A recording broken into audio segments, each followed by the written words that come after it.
Hello friends, if you are preparing for UPSC Civil Services examination and your target is 2026 or 2027 and your optional is sociology, dear friend, then this session is for you.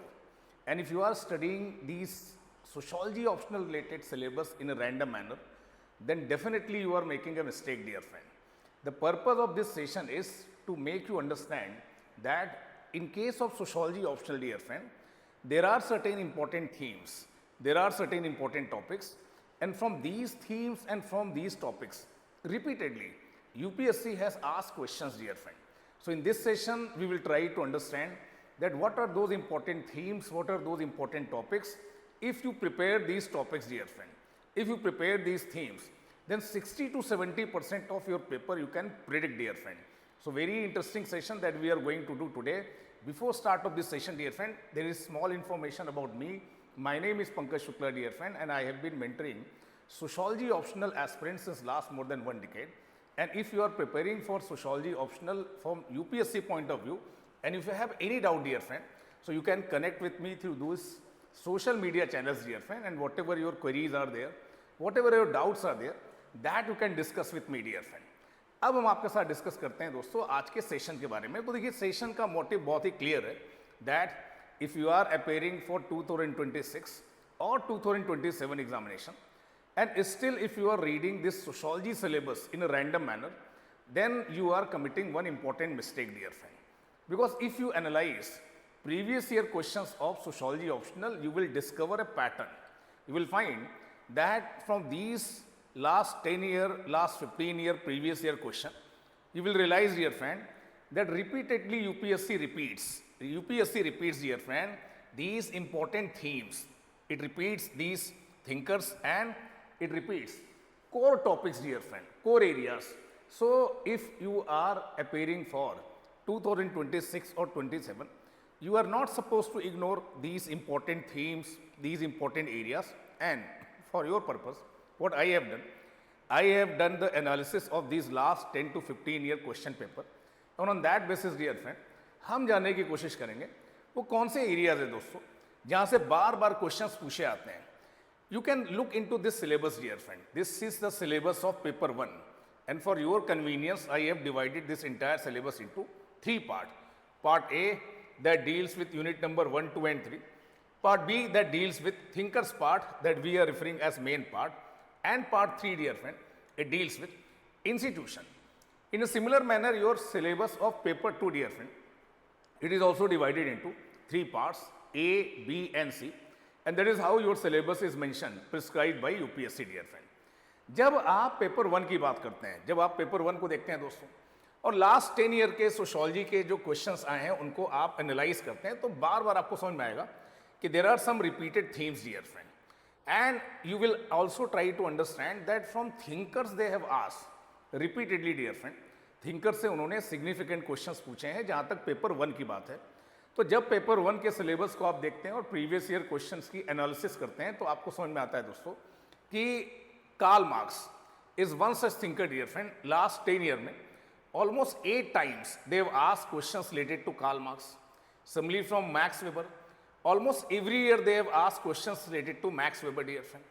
Durkheim, Parsons and Merton. Every year, dear friend, you will find questions related to these thinkers.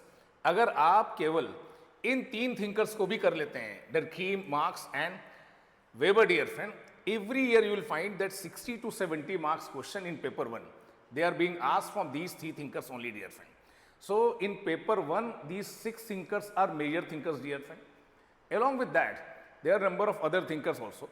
But अगर आप इन 6 thinkers को अच्छे से prepare करते हैं और उनमें भी मैंने आपको emphasize किया, especially Karl Marx, Max Weber and Emil Durkheim, every year 60 to 70 marks question you will get from these areas, dear friend. So here I have tried to show you, dear friend, that year after year, dear friend, the weightage of thinker is considerable, dear friend. Not just from unit number 4 perspective, even in stratification, in religion, in political system. They have asked questions that you can solve only when you have command over these thinkers, dear friend. So year after year they have asked questions related to thinkers, dear friend. जब thinkers से related questions पूछे आ रहे हैं दोस्तों तो where exactly is the focus? UPSC का emphasis कहाँ है दोस्तों? जब मार्क्स से रिलेटेड क्वेश्चंस पूछे गए हैं, so they are largely asking question related to class struggle, alienation.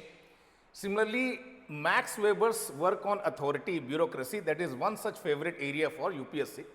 And repeatedly they have asked questions related to authority and bureaucracy, dear friend. Durkheim के केस में, division of labor, solidarity, his work on religion, these are the favorite topic from where UPSC has repeatedly asked questions, dear friend.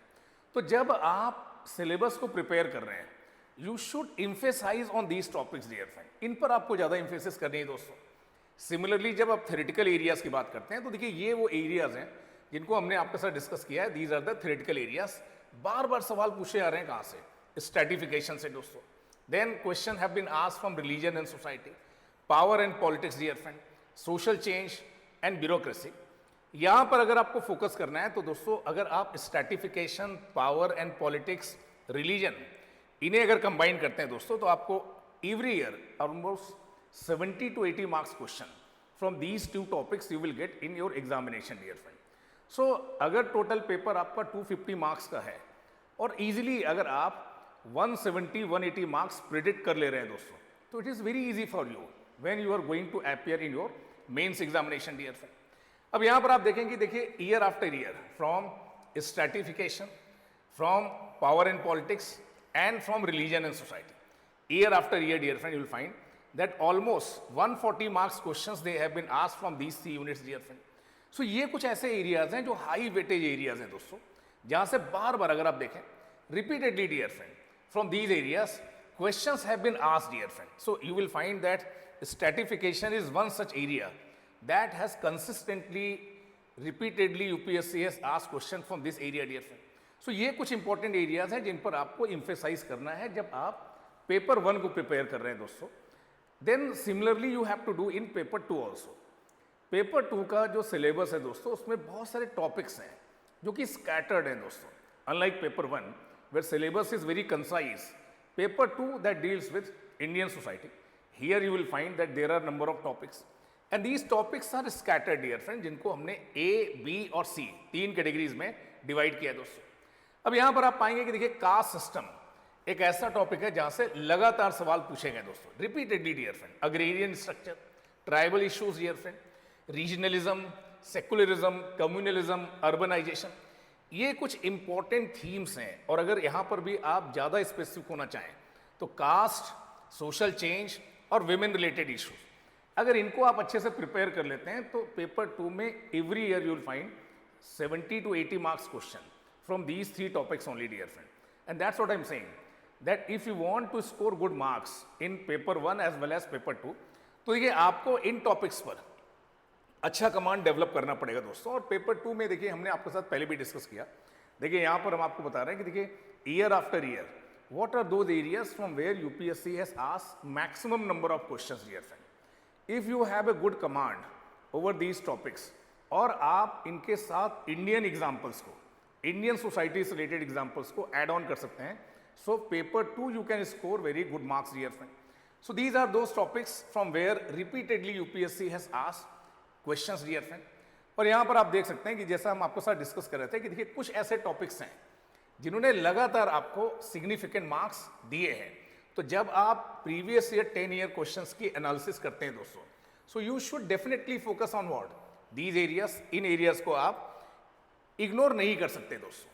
तो हमने आपके साथ discuss किया caste system, agrarian structure, tribal issues, then social movement in second paper, then questions related to modernization of Indian tradition, social background of Indian nationalism, repeatedly, dear friend, almost every year from these topics questions are being asked.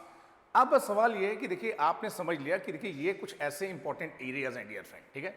यहाँ पर देखिए आज के context में अभी last कुछ years में, dear friend, जो ट्रेंड चेंज हुआ है उसमें questions related to identity politics, civil society and role of NGOs, dear friend, changing structure of family in context of India, role of middle classes, environmental movements.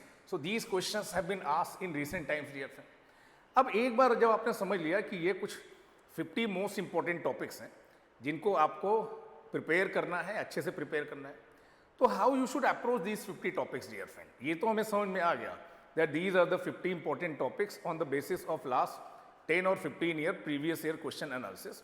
देखिए हर इन topic पर आपके पास एक concise notes होना चाहिए, मिनिमम 1 पेजेस का dear friend, जिसमें आपके पास कंसाइज कंटेंट होना चाहिए on these important topics dear friend, जिसमें मिनिमम 2 से 3 थिंकर्स के साथ आपको अपने आर्गुमेंट्स को सब्सटेंशिएट करना है एज फार एज पॉसिबल। जहां तक पॉसिबल हो दोस्तों, आपको इंडियन एग्जाम्पल्स क्या करने हैं, ऐड करने हैं, और इन टॉपिक से related minimum 2 to 3 model answers आपको लिखना है दोस्तों। 2 से 3 मॉडल आंसर्स आपको लिखना है, और अगर आप कर सकते हैं तो वेल एंड गुड है, because we have been discussing current affairs related topic on sociology optional dear friend. जहां पर भी पॉसिबल हो करंट अफेयर्स के साथ आपको क्या करना है, इसे इंटीग्रेट करना है दोस्तों। If you are able to do it, अगर आपने इस तरह से नोट्स बनाए, थिंकर्स को उसमें इंक्लूड किया, करेंट टॉपिक्स या करेंट रिलेवेंस में जो कंटेम्प्रेरी डेवलपमेंट है उसे एकोमोडेट किया है, और आपने 2 या 3 मॉडल आंसर इन टॉपिक पर लिखे हैं, तो definitely you are going to score good marks in sociology optional mains examination dear friend. और अगर आप सोशियोलॉजी ऑप्शनल के साथ प्रिपरेशन कर रहे हैं, और अगर आपको कोई डाउट है, कोई क्वेरीज है, और आप स्ट्रक्चर्ड तरीके से देखिए इस ऑप्शनल को प्रिपेयर करना चाहते हैं, तो we at analytics IAS dear friend are going to launch a new foundation batch for sociology optional from 15th of March dear friend. Offline mode में भी और ऑनलाइन मोड में, दोनों मोड में हम इसे कराने वाले हैं। इससे रिलेटेड अगर आपके कोई भी डाउट्स हैं तो please you may call on the number that is 9990-12040 dear friend. इस नंबर पर आप कॉल कर सकते हैं, और आपके जो भी क्वेरीज हैं, आपके जो भी डाउट्स हैं, उन्हें आप रिजॉल्व कर सकते हैं दोस्तों। Thank you to all for joining me and for staying with me dear friends. Thank you.